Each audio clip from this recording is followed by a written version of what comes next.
Alrighty, gang. Here's to nights that turn into mornings and friends that turn into family. Cheers! Happy birthday to you.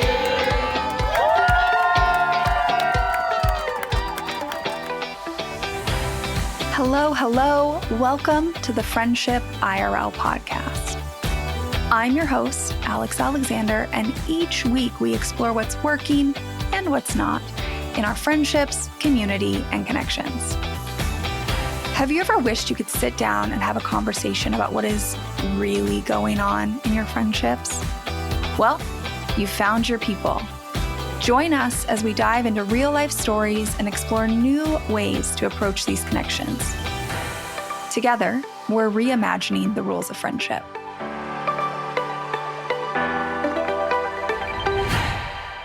Have you ever felt like everyone else got some sort of manual for making friends, but your copy somehow got lost in the mail? Or like there's this invisible code to connection that everyone else understands except you? Today's guest, Coach Lee Hopkins, knows that feeling intimately. He's a social connections and business culture coach and CEO of Patterns of Possibility. Dedicated to helping individuals and organizations build authentic relationships, he specializes in empowering late diagnosed autistic adults, introverted millennials, and business leaders to cultivate meaningful connections through authenticity, boundaries, and conscious conversation. But his journey to this work started with his own decades-long struggle.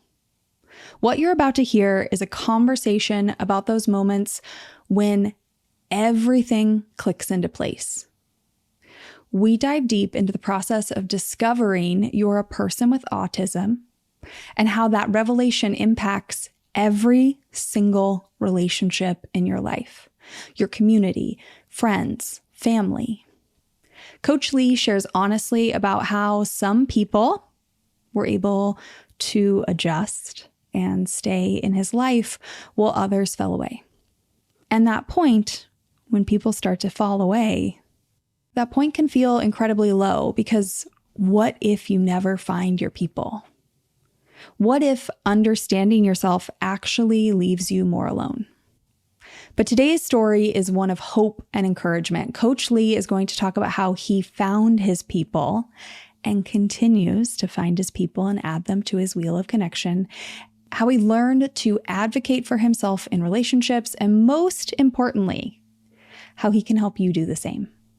If you have ever felt like you were masking parts of yourself just to fit in, or if you're curious about what it really means to build authentic relationships when your brain works differently, then this conversation is going to resonate really deeply. Hi, Lee. I am so excited you're here. And I want to say, you wouldn't be here if you hadn't just taken the risk and done a cold outreach. Like, that's how we met each other, is you took a brave move and reached out to me.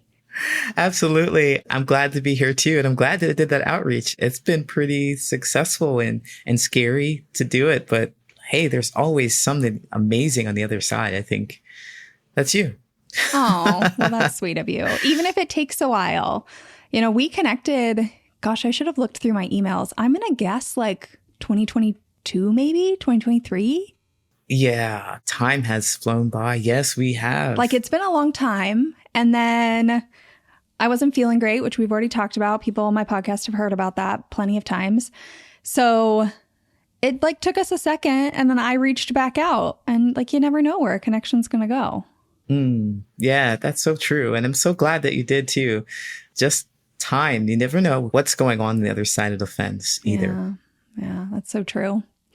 Well, I thought a great way to get into today's episode is just to talk about how you got into the field of connection, doing this work, how you got here, what drew you to this?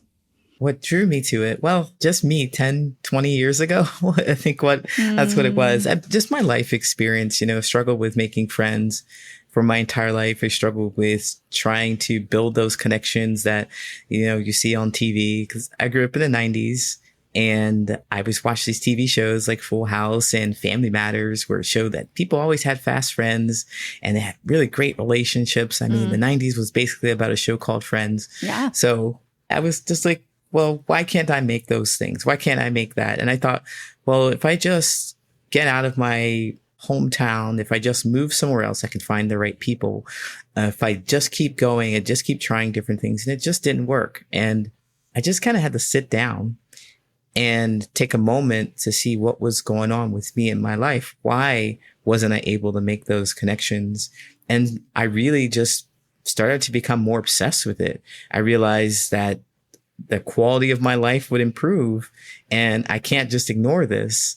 Opportunities to work where jobs came, and there's always a focus to make money, be successful in that way. But I couldn't ignore the fact that I was struggling with my relationships. And so the relationship piece took priority over it, and over making money or anything like that, took priority over it. And so I became more obsessed and focused and working on those things. And then once I discovered that I am the problem with me, because, I'm doing all the things. I mean, I'm taking responsibility, to say it in a better way, that I can take responsibility and ownership of my life.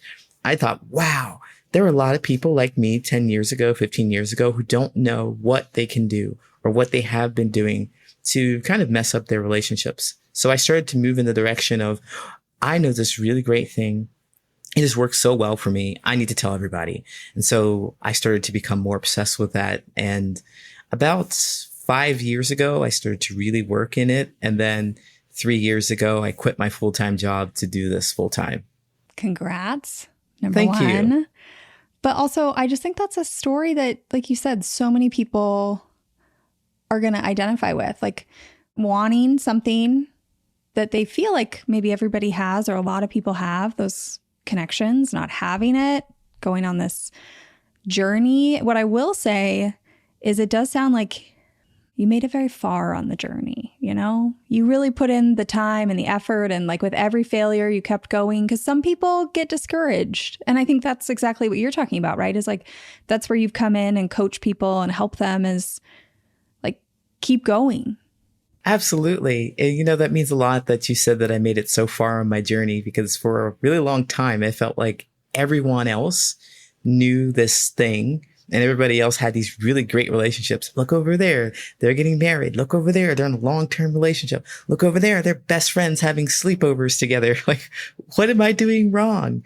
And so knowing that other people feel that way too, and they're looking from the outside, they didn't really know what's going on inside.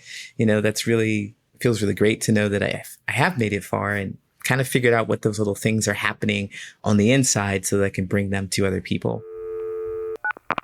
If the person we are describing feels like, wait, are you talking about me? Is this a story about me?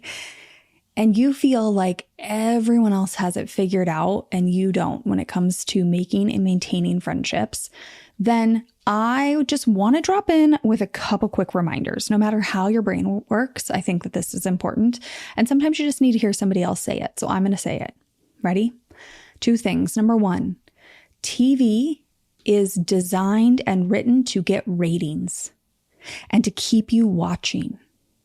Therefore, the friendships, relationships that you see on TV are either an idealized version that looks so perfect or like aspirational, or a dramatized version that keeps you intrigued because the drama is just so much. This isn't real life. Okay? 2, I'm going to tell you a little story. I was talking to someone at a networking event recently, and I have met this person a number of times before. I've followed this person on social media for a while, and I had made assumptions about their friendships.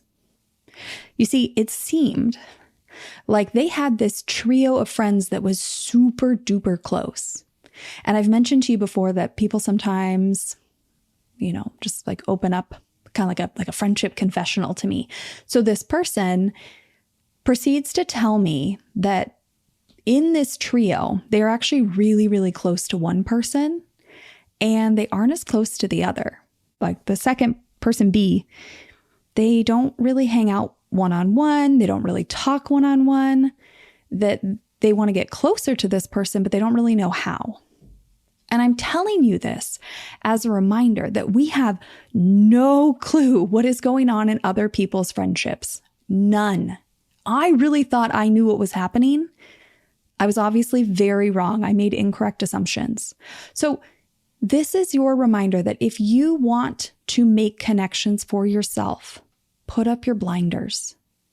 Stop comparing your friendships and your connections to everyone else's, because what you're probably doing is comparing your behind the scenes to everyone else's highlight reel. And that's not really a comparison. One of the biggest things is being authentic. And I know I've heard that, and I've heard you have to love yourself first too. Those are really true things. Those are two things that you really need to do. But what is loving yourself first? Yeah. And no one sat down and explained that to me, but I thought everybody else knew what it was. Mm-hmm. Every time I heard you've got to love yourself first, it meant something that was shameful. Like, well, you let your friends use you and take advantage of you because you don't love yourself. Okay, I get it. Okay. I've heard that for the 10th, 15th, 20. I've heard that too many times. All right, I'm ready. I got my pen and my paper because obviously I don't know what I need to do to love myself. Tell me. And I wait. And no one can tell me. Yeah. They couldn't tell me. So I was like, okay, well, I need to figure this out on my own because obviously you don't know. And, you know, one of the things I discovered, Alex, is definitely if people are telling you need to love yourself first and you look at their relationships, they don't look anything like you want them to be, your relationships to be, they're not the person to help you find the right relationships. Yeah. And that's one thing I discovered too. I mean, I think that's an important discovery. And I mean, there are just so many discoveries in there. Like listening to your story, so many people, we all throw around these words or these phrases. I mean, it's kind of similar to what brought me to this work, right? Is like, find connection. If you and I, you know how there's that trend on social media where somebody takes a microphone and walks down the street? This would be fun. I'll come to Chicago. You and I will do it. We're going to walk down the street and we're going to be like, walk up to people and be like, what is connection? Most people would just stare at us. Like people don't have a way to describe it, similar to like, tell me how you love yourself. Yes. We just say these things. And, you know, I don't think there's necessarily a succinct answer, but the way for people to find the answer that feels right to them is to have conversations like this that people can listen to. But how many times, I guess, you know, have you ever had the chance to sit down on a conversation of two people like really talking about what loving themselves means to them on the daily? Not often. Yeah. Yeah, not often. And then that just gets really frustrating. Yeah. It kind of disparages you a bit because you're looking for the answer, or quote, the answer. And I discovered that I just can't find it by sitting and reflecting on my own. I mean, there are some ways to get information, you know, sitting and meditating, reflecting. But like you said, in conversation, and when someone shares their perspective with you, or they've been thinking about it, what does this feel like to me? What does this look like to me? And they share it with you, it brings up something within you. Or together you start to connect and make that chemistry and that conversation, that connection. And if no one's talking about it, then you don't get that opportunity and you feel quite lost. Yeah.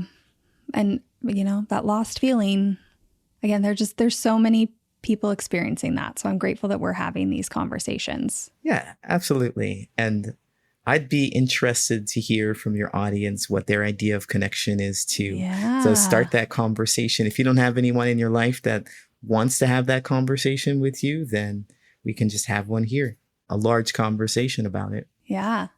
I mean, I would love to talk to everybody because I think that's it, right? You like crowdsource these answers. You like something will kind of shake out. You'll start to see similarities. You'll see ways people are doing it or not doing it. Or you're right. So much of it, if you're in your own head, you got to get out. You got to get out and you got to connect with other people is the moral of that story.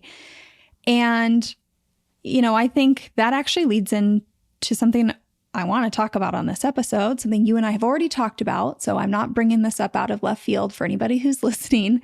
But that's just like big self-realizations we have about ourselves because of what other people are talking about. And you know where I'm leading here, but you and I both have had some pretty big self-realizations, and I don't want to steal you talking about yours. So do you want to share a little bit your self-realization from recent years? Oh, sure. I appreciate that. So I've discovered that I'm autistic, and looking back on the kind of relationships that I've had, and it just kind of makes sense. But the way I discovered that through conversation, through other people, was through TikTok. I spent a lot of time on TikTok. I could have sworn that I was not ever going to get on TikTok, but as soon as I got on TikTok, I got hooked. I love TikTok sucked too. Me in. Yeah. You're in a safe place here. Yeah. It sucked me in. And one of the amazing things about TikTok is that based on your preferences or based on what you like, it'll continue to show you more of the things. But also it'll show you things that they think you might like. And so I kept seeing people who identified as autistic describe experiences and thought process and patterns the way I would. And I thought, I'm not autistic though. And then I would swipe and I would see another one, and I'd swipe and I would see another one, and I'd read the comments and I'm like, I would have said exactly that. I must be. No, wait, let me go some more research. And so I did more research, and I looked in the autistic community and the conversation about it. And I've learned that there's, when I think of autism, when I did think of autism, I thought of high need support. You need a lot of support. You nonverbal, high sensitivity, basically like the Rain Man. They're really a savant, a genius. And I'm like, I'm not those things. I'm at varying degrees of those things. But then I found that diving into these conversations, reading what other people were talking about, their experiences were just like mine. And more than just 2 or 3 people, hundreds of people identified as autistic. And I'm like, okay, that must be. So let me read about what it means to be autistic, and that fits. Let me do an evaluation. Oh, wow, even more of it fits. And because I've found more about myself through other people in conversation, I now know who I'm talking to in conversation. Like, why am I the way I am and the way I want to speak, and how I get annoyed with certain things and sounds, and why I eat the way I eat, things like that. And I'm autistic obsession, where I'm just eating a bunch of safe foods. I can basically eat the same thing for, 3-4 months every day. And that's what I prefer. And don't ask me to change it. I'm fine just the way I am. That's the thing. I don't want anybody to interrupt my routine, but I didn't know that that was why. And so knowing that about myself, being able to share that with other people helps me inform the kind of relationships I create too, because I want people to know this about me. I'm not weird. I'm not strange. And if you think that's weird or strange, then I can just kind of push you a little bit off they to should the go side. deal with that on. Yeah, I can just, it helps me inform the kind of relationships I want to create. And it gives them an idea of who I am and how I'm going to show up for them too. Well, number one, thank you for sharing that here. I know that's not a surprise. You talk about this on your platform, but, finding out is a lot. And I've mentioned this before in previous episodes, but I had a very similar experience when it came to ADHD. I figured out I had ADHD from watching TikTok videos where I obviously was watching them all the way through. So the algorithm kept feeding them to me. And I kept being like, wow, that's really okay. And then, I do the next one. And one night I was watching, you'll never forget the moment you're like, wait, what? Yeah. I was just sitting there watching some videos. It was the NBA playoffs. My husband was sitting next to me. He could probably kind of hear the video. And he just turned and he's like, are you starting to think that these are kind of creepy how spot on they are? I was like, yeah, but I kind of pushed it aside. And a couple days later, I saw 2 videos, one of which talked about how overwhelming just cleaning your kitchen is. And when I tell you, I had just cried about this. Oh. 2 days, exactly what they described. And then the other one was this video about like a shame spiral where there were days where I wouldn't be able to get through any task. Like I would try and it just felt like I was hitting a brick wall. And at the end of the day, I would feel ashamed because like, why couldn't I do this? And I just thought that everyone else had some hack or some planner or some tip or trick. And I had tried all of them. I tried everything. And that was the one that finally I was like, wait, I just figured everyone felt this way. Oh. And apparently they don't.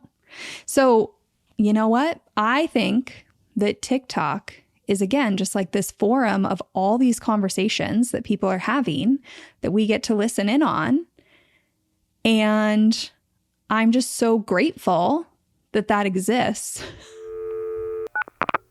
I am popping in because I want you to know that if you want other episodes about being a neurodivergent person who is looking for friendship and connection, or you want to connect with a neurodivergent person in your life, in your community, at work, whatever, I have some other episodes about this. And at this point, this is going to be episode 144. So maybe you've listened to them all. If you have, message me. I would love to chat with you. Oh my gosh, that's a lot of hours for us to hang out. But it's hard to search in there now. I promise I'm working on some better ways for us to have kind of like a catalog. But I want to tell you that I have 2 other episodes that are directly about friendships and neurodivergence. They are episode 40 and episode 54. I will link both of them in the show notes. And then I want to put a little other aside in here, which is that honestly, I have had quite a few neurodivergent guests, people who have disclosed to me or on their work, they are upfront about the fact that they are neurodivergent. So that is how I know. This is not my assumption. They have either told me or publicly stated it. And those episodes don't necessarily center around being neurodivergent. However, I still think that the way that people are talking about approaching friendships is possibly something that would work for other neurodivergent brains, right? Their brains work that way. Your brain works that way potentially. Might be worth listening to. So if that's the case and you want to know some of those guests and you want to go listen to their episodes, send me a message and I will send you a list of who you should go listen to. I'm right with you because I don't think I would have discovered this because I wasn't looking for it in particular. It just kind of came to me. And it's same with you. It's like, well, everybody feels this way. It's not a big deal. Or there's something that maybe I don't know. And some people are just faking until they make it. That's what you do. I'm not special or different or unique or any way, and nobody else can relate to this exact thing and will share it, will they? But no, surprise, TikTok will. And, you know, having these kind of conversations really creates that space for it. So it's really awesome to be able to continue having these kinds of conversations and being able to connect with people that make us feel less alone. Absolutely. Absolutely. And just, you know, like less, I don't know, guilty or ashamed. Or shamed. Or Oh, yeah. I was just so mean to myself Oh, yeah. back in the day. And now I'm just so much kinder because I have an understanding. Yeah. It's really easy to finally say something like, I have my own preferences and this is kind of what I want to do as far as food or the way I want to talk or connect with people. I used to feel so ashamed that I couldn't keep up and do the things people wanted me to do the way I wanted them to do. I couldn't be that person, but being kinder to myself because, oh yeah, there was autistic burnout or there's that shame spiral that you talked about with ADHD. It's like, these are things that happen. Okay. Just like Coach Lee, these are things that happen. It's okay. Alex, these are things that are happening. It's okay. And it doesn't help to put that shame on top of it. And when you listen to other people who have experienced this and they've been through it, they'll tell you it doesn't help you. Here's what does help. Here's what you were looking for. Yeah. That will help you. Yeah. Yeah. And then tools and therapies and accommodations, like so many things start to appear. And we don't need to go deep. I just wanted to share, like I had a similar experience of finding out through kind of the public forum. And I'm so grateful that we're talking about that, because we don't need to go down this rabbit hole, but maybe you've had a similar experience of like, sometimes you tell a doctor that you had this realization through TikTok and they're like very judgmental about it. And I get so up in arms. I'm like, would it be any different if I was sitting in the waiting room with 10 people who were talking to me? Like, move on, people. That sense of authority. I give the diagnoses here. Well, they did give me the diagnoses in the end. Like, I still had to go follow all the procedures. I just realized it differently. So, what's different than, like sitting in a waiting room, or back if there was still like a public laundry space, if I was like at the laundromat or at the washroom or whatever, like that's how we used to figure this stuff out. So absolutely. This is just the modern day version. Absolutely. It's just conversation. What did you learn? I learned the same thing. Yeah. And then collectively gasp and be in awe with each other. Yeah. So when you figured out that you are a person with autism, what kind of, I guess, like social situations, patterns, like, are there certain things that started to maybe stand out to you that were like, oh. Yeah. Oh, yeah. Oh, my. One of the things that really bothered me was going along to get along. The discovery of autism for me is really new, I would say, in the last 8 months. Wow. 6-8 months. Yeah. It's really new. And so once I started to lean into it, I started to not want to pretend that I didn't understand what people were saying to me, or I didn't want to.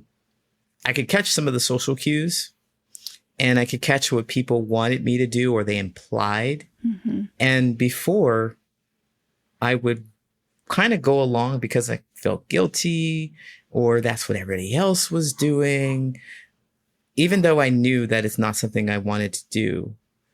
And then when I stepped into this autistic space and I wanted to be more direct and I wanted to have my words be very clear, didn't want any room for any misunderstanding. I wanted to say things directly to people. I was genuinely surprised that people hated it. Oh, okay. I have to tell you, I was genuinely surprised. So I was working for a nonprofit organization, or with a nonprofit organization. It's a volunteer organization, volunteer spot, and had some leadership, and they would constantly imply things, and they would say things that they would give me tasks that weren't very clear to me. And so I would ask clarifying questions. Understandable. And they were yeah. like, oh, I don't like that. I can't clarify. I'm going to give you this and that, a time frame or this or that. And I'm like, can you give me a date, a time that it's due?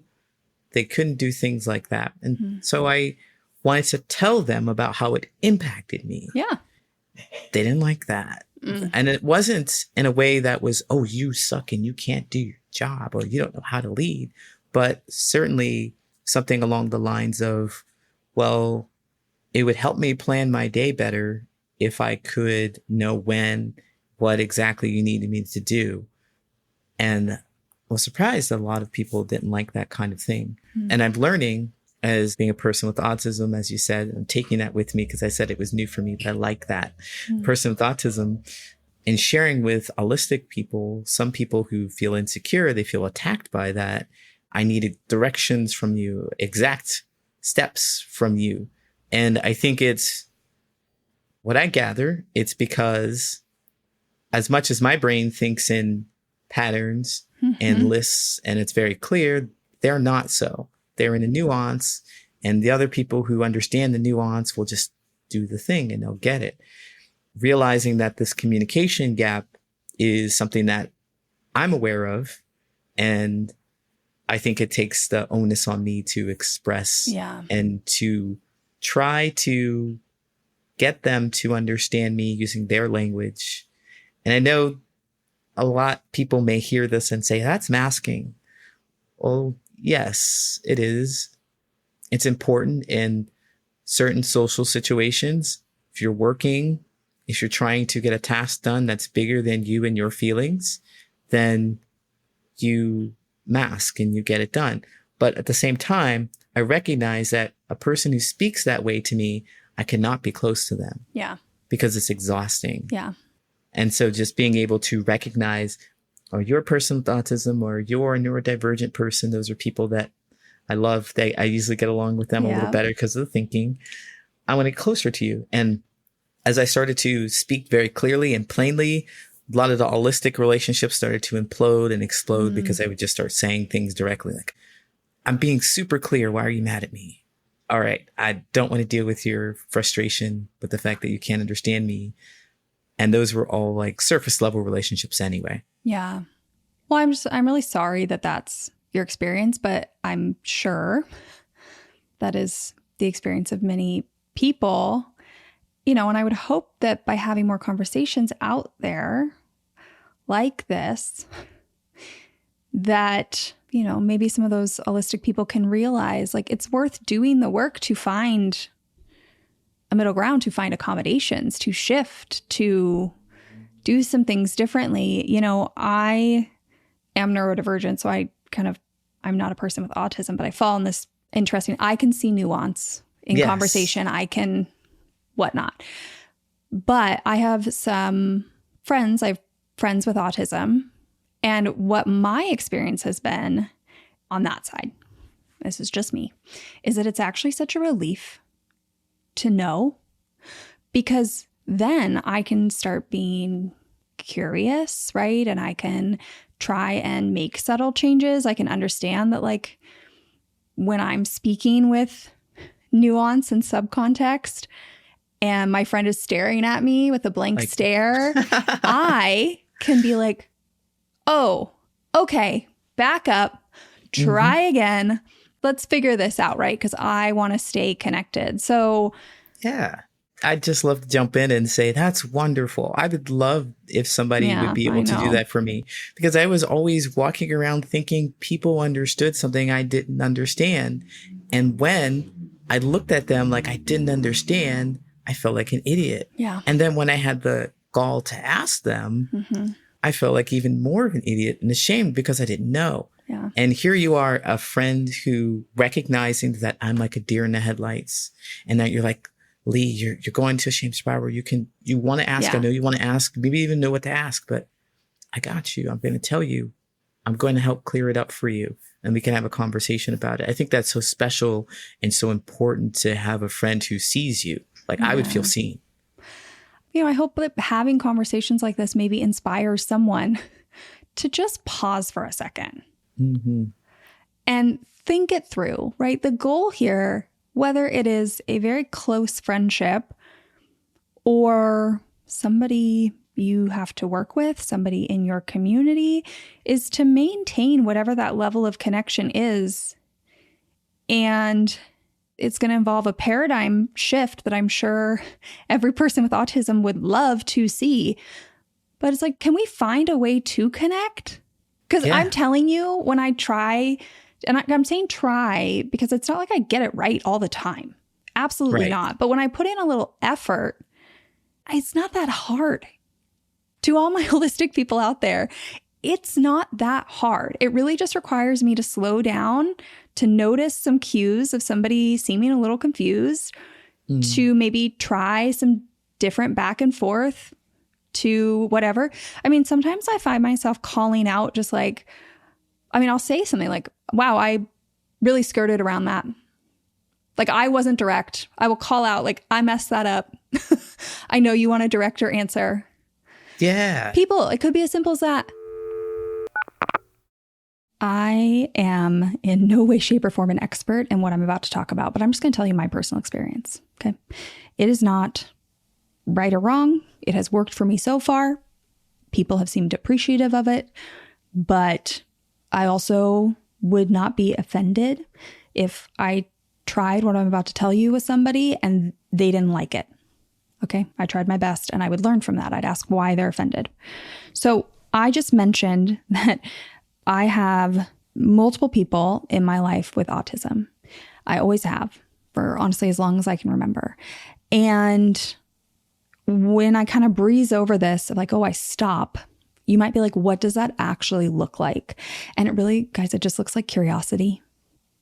It's when I can tell that somebody is lost in the conversation, or I was trying to be like funny and like, here's an example, give them a compliment, but I did it in kind of a sarcastic way and they seem offended.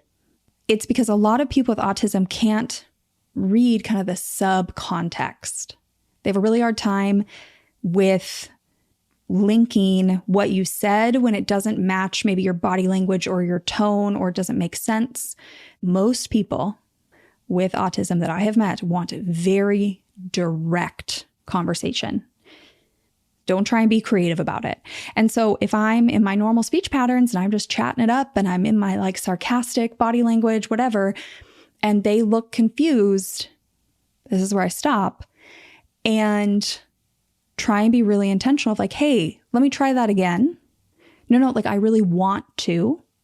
I want to learn for how we can connect and give it a shot. And I will take feedback. I will try again a different way. I don't compare one person with autism to another. The way that one person might need to hear it for it to connect in their brain could be different than another person. And I'm just trying to learn each person's preferences because I care about these people and I want them to feel included in conversations. Yes, it is some work up front, but once you start to understand what connects and what doesn't with people with autism in your life, it just becomes a little tiny shift I make in conversation that makes us feel so much more connected. So I don't know if that's a good answer. My answer is curiosity and grace for both of you and trying and trying again with the end goal of feeling connected. It could be. It's so amazing. I'm like over here loving this. It could be just as simple as pointing out your behavior and how you're showing up. Yeah. I guess what I'm trying to say is like, it should be a relief to know that like your friend, this person, your coworker is a person with autism. If you just spent 20 minutes learning about some of the social dynamics that are different, it should be a relief, not an additional burden. Yes. Yes. Dear people, like, put me on the megaphone. Like, come on. Yes. I think we could do a whole nother episode about why people would feel like it's a burden to them. It's like there's something that they have to change or they have to do but it doesn't have to be hard. Just like you said, it doesn't have to be. This very simple one sentence. And I would imagine some of it is maybe, right, like people trying to get it right. Oh. And like wanting to do it right in the first place, wanting to be perfect at it, wanting to get it, like holistic people, right? Move through the world, getting it. They get the nuance, like it's natural. So now you're forced to think differently, but like you just got to let go of the perfection. Yes. Just let go of that and let it be. And it's a connection. It is really a connection. So the work I'd like to say is just not on holistic people as well. I mean, I'm doing work here on being a person with autism on the side and recognizing when my words are too direct. It's both of us. We're doing the work to find that connection and understanding together. Yeah. It doesn't happen with one person. Yeah. And so if they don't get it exactly right, that's great. I can work and help them get to it. And if I don't get it exactly right, that's great. They can have patience and work and help me get to the point where I understand them too. It's that point where we are just like, well, you don't get it. I don't get it. Yeah. Let's not just talk to each other. It's just so sad because sometimes those could be good relationships if people, yeah. Anyways, okay, Yeah. Before I get sad about it.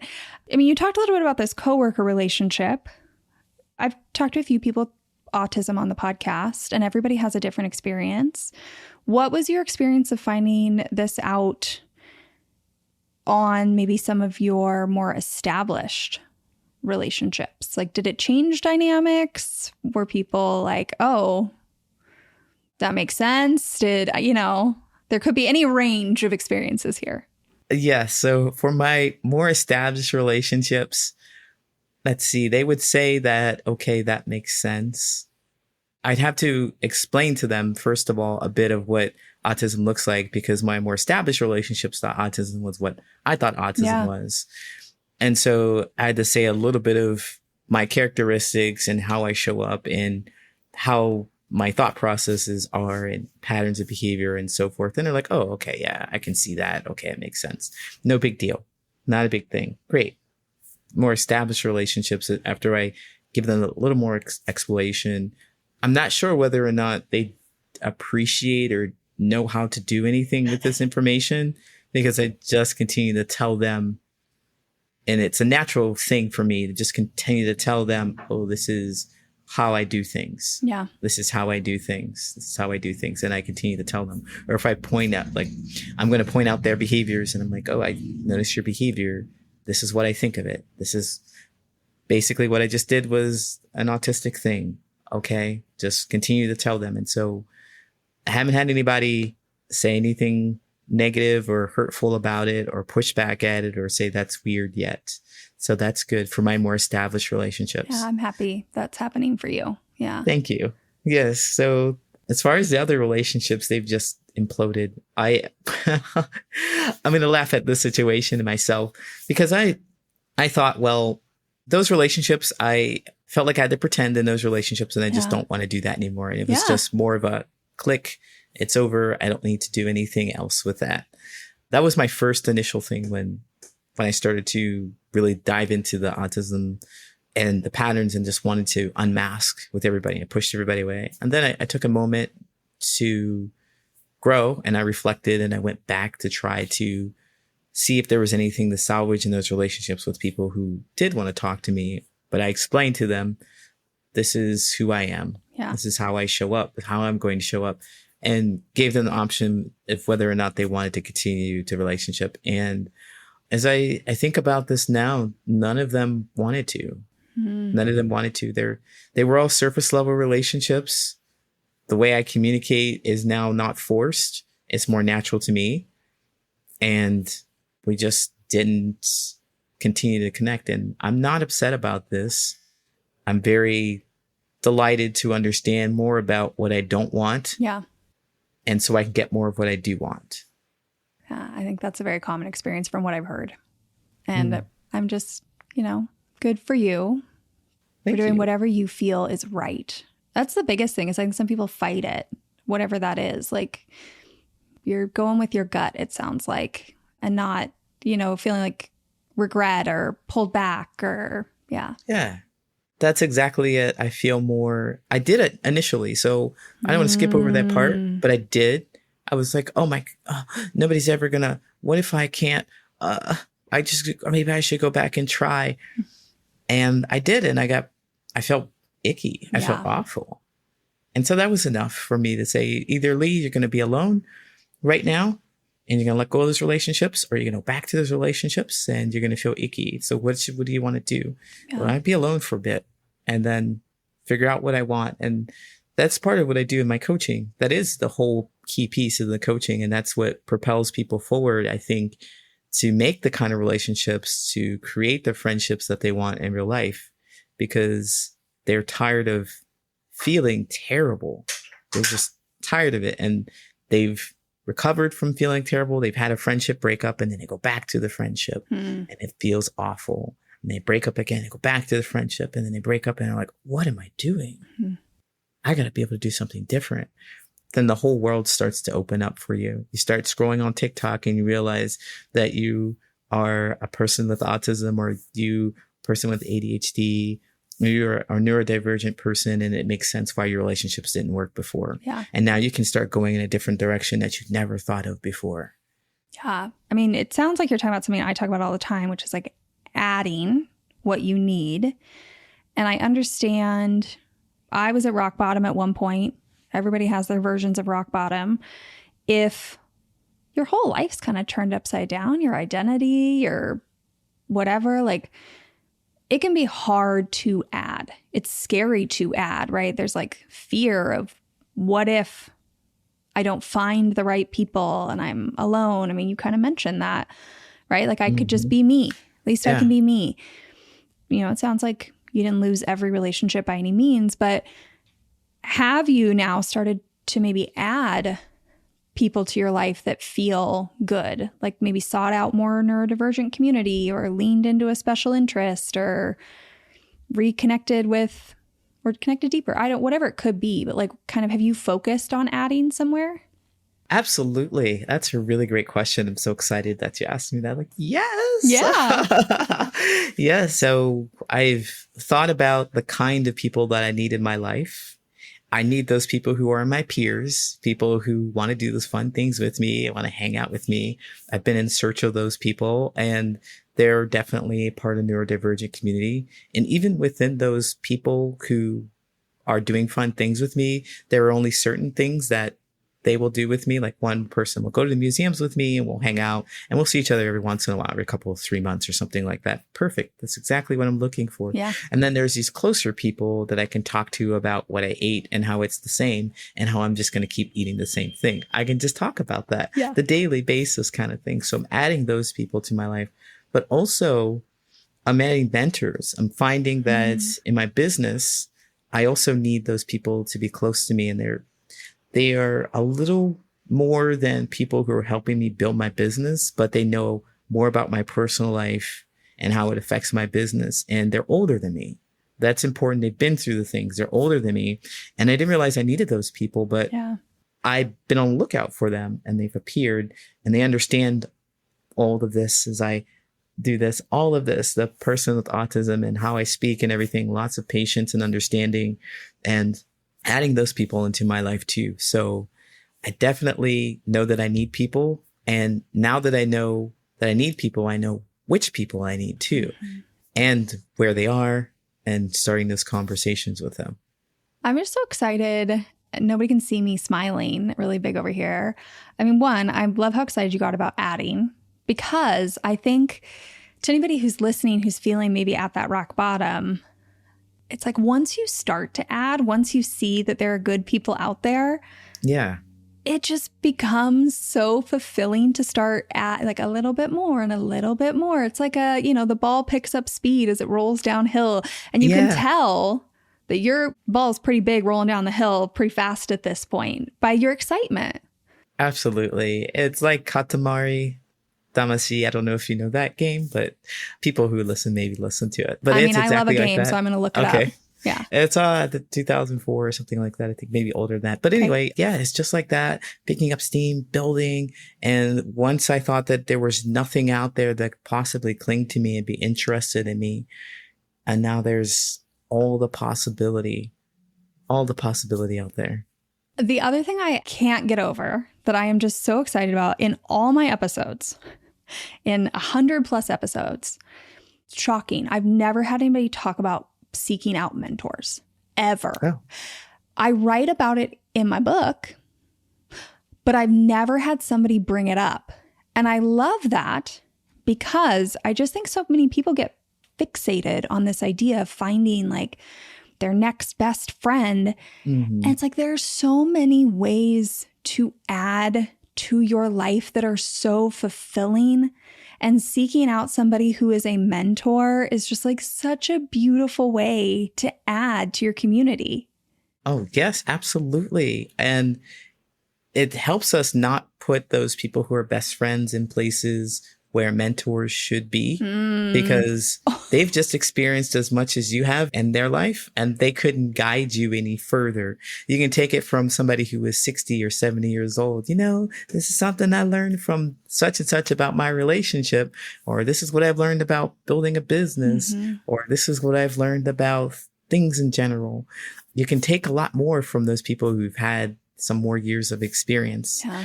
So it really make sure you calibrate that. I mean, your peers are on your level, and they can definitely give you great advice and experience from their own experience.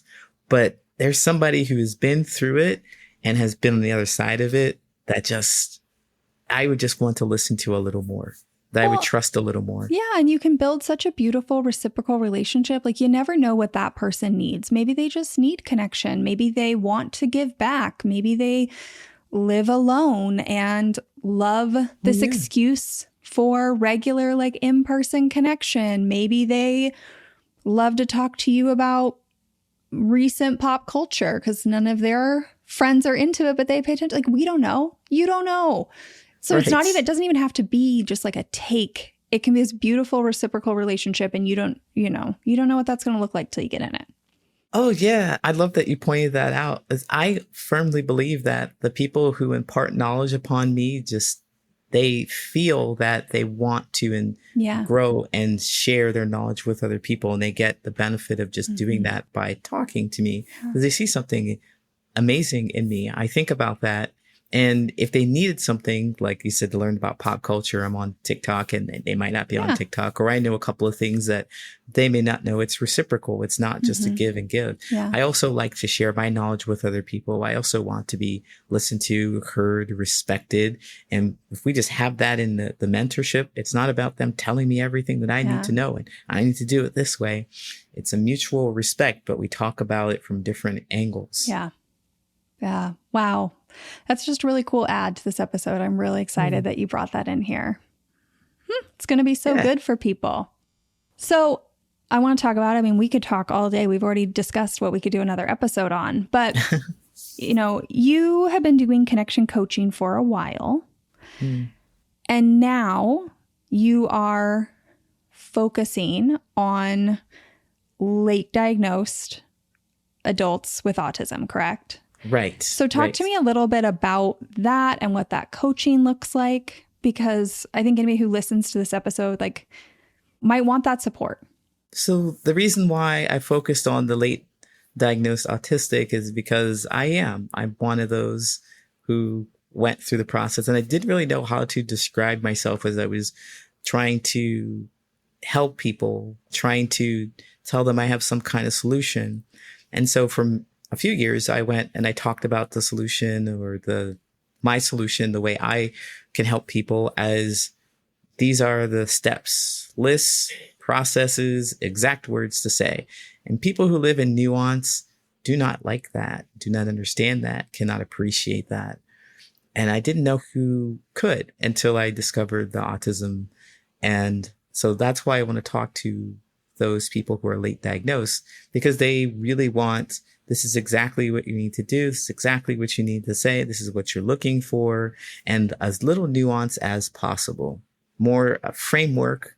There's still room for you to be yourself. Of course, you have to do that. But there's little room for curiosity of, what did I mean?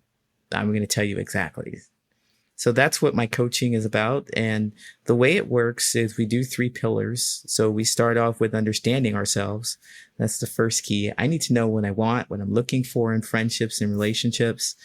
It's like I'm looking for something specific, but I don't know what it is. We want to clear that up to be able to use clear language to say, oh, I'm looking for a friend who plays basketball on the weekends and also has kids as well, their father or a mother, so that they know what it's like and I can connect with them on that level. So you're looking for something more specific than just anybody. So we got to figure out who that is, what that is. And the second thing is boundaries, creating boundaries, telling people. So boundaries are really the shape of you. Boundaries are about talking about what you want, your needs, wants, and desires. It's not about getting consent from other people. It's about telling people who you are and what you want. And then you let them respond. That's the key. Letting them respond. If you have that strong sense of self that we develop in step 1, I know what I'm looking for. If they respond with what you want in a way that doesn't feel good to you, then you're paying attention to that. You may let them go. You may move them to a space that is a little further away from the closeness that you want, but the awareness of that will help you. So that's step 2, is creating those boundaries. And then step 3 is basically going to places and having these conscious conversations with people. Because all of my clients, every single one of them, has gone through this process where they have created boundaries and watched people leave, or they have decided to leave other people. And they would get scared and say, well, I don't know what else is out there. I won't leave you hanging. I won't leave you like that. I'm going to teach you how to start conversations with other people. I'm going to teach you how to move them from conversations that aren't just little small talk conversations or huge trauma dumping, painful conversations to something that's more meaningful, so that you can start making a better connection sooner rather than later. So you're not waiting 5, 6, 7 months to say something that's really important to you. And then when you say that thing that's important to you, oh, I'm a huge Lego collector and here's all my Legos and I spend all my money on it. And they think, oh, that's weird. You're a weirdo. And they run away from you. And you think, well, I just spent 8 months trying to connect with this person. It's the worst thing. We want to know it sooner rather than later. So how to put that in the kind of conversations. And, Legos is just a thing. It could be something that's more deeply important to you that you're afraid to be rejected of, but we need to be able to share it with someone in a way that doesn't make you feel uncomfortable. You have to be able to be safe to say it and allow people to respond the way they're going to respond. You want to do it sooner rather than later, because if they're going to leave you, you'd rather know rather in 8 days rather than 8 months. Yeah. Well, I mean, those 3 pillars align so much. It's always so fascinating to me when I talk to other people doing this work, how much like overlap we all have from what we've come from, Mm-hmm. And it really does just show me that there are some universal things that anybody can tap into, spend some time working on, some awareness, some practice, and see shifts. Yes, absolutely. And like I said, I'd heard that love yourself first was one of those things that you had to do. And that is something that has just been out there forever. You get to love yourself first. You have to understand yourself first. But it is true. It's just a little nuancy pieces that other people have their discovery of what love yourself first means and sharing that with other people. So you have your own discovery of it and you help people discover that. And it makes sense. It resonates with them. And then I have my way and then other people have their ways in books, but it's universal to your point. There is people of all identifiers listen to this podcast. Like looking at my analytics is pretty comical because the ages are just wide. The locations in the world are wide. Like we're all over the map on gender, like things like that. And I would just say that there is a good chunk of neurodivergent people who listen to this podcast. Honestly, actually, probably the people who message me the most are maybe the people who are neurodivergent. I just love offering these options for support, for a place to go, to work through it with someone else. Like the work you are doing is so needed and it's going to make such a big impact in so many people's lives. Thank you. I appreciate hearing that from you. And I appreciate someone, buying into this vision or you seeing the vision that I see too as helping as many people as possible. And I see your vision helping as many people as possible. That's why I'm here. That's why we're having this conversation, to spark the interest and spark the thoughts of people. What is connection to you? Are you seeking connection? What does it feel like? What does it sound like? What is your experience going to be with it? So I'm grateful to be here. I'm grateful for your support. I'm grateful for the space and this platform and to be able to touch your audience as well. Thanks, Coach Lee. So let's close it out. And I have a question, and hopefully it doesn't hit too far home. I know that you are new in your journey of understanding this piece of yourself, but if somebody was just diagnosed with autism and is having these moments and they've wanted to feel more connection, like that's probably something they've wanted for a while, what would you tell them? Ooh, that's such a great question. Immediately I start thinking of, I'd like to reflect and say that the person that I'm speaking with would be somebody who's late diagnosed and they were looking, I would say, take some time to understand more about you first. What is this connection to you, and start having conversations. So naturally curious, go around and look and see what other people think connection is. Does that fit? Does that look good to you? Would you change? Would you adjust some of those things? I would tell them to start there, because using this analogy, people will say, I want something to eat.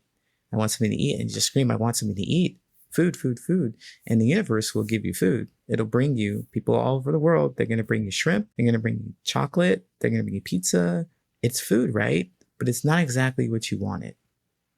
So get an opportunity to figure out what it is that you're looking for first. try some different things, spend some time by yourself, look for what connection, what joy feels like to you.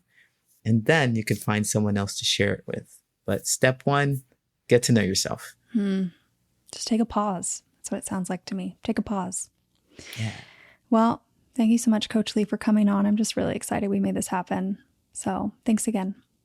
Yeah, me too. Thank you so much, Alex. It was a pleasure.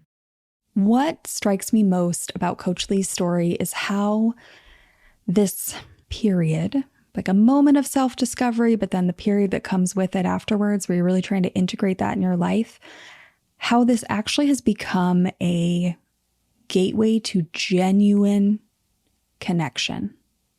Like when he stopped trying to fit in to relationships that required him to mask who he was, it opened up spaces for the kinds of connection that actually nourished him.